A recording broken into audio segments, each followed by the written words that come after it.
咱拢知影讲，真侪信众呢，拢会拍金仔来谢神。即阵啊，这金仔价销是真悬，嘛，互一寡这黄金的宗教艺术品呢，是愈来愈有价。伫咧嘉义关新港有一个艺术家，伊是用180公斤的这个黄金来做一支九龙金如意。即卖这个金如意可能价值9亿。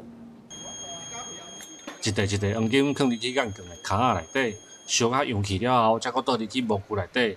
等到溶去的黄金冷气固定了后，才来拆外口的模具。嘉义县新港高级小展览艺术家谢东哲，捌伫2019年受到公庙的委托，用180公斤的黄金来做宗教艺术品。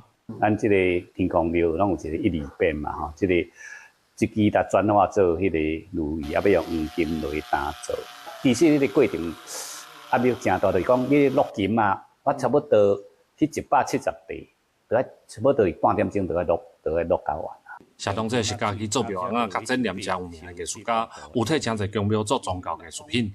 为着要纪念迄当阵的委托，伊后来阁有用灰啊，阁做一个石放伫厝内底做纪念。谢东哲指出，迄当阵金仔一钱6000外，庙方就买180公斤，开买3亿的费用。即马金仔好价，价值嘛对咧抓悬。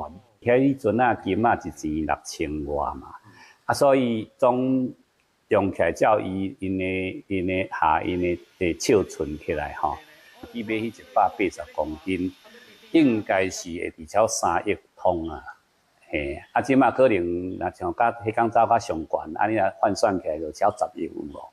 谢东哲表示，伫台湾的宗教文化当中，常常会拍金仔，也是用黄金来做物件送互神明，表达对神明的敬意。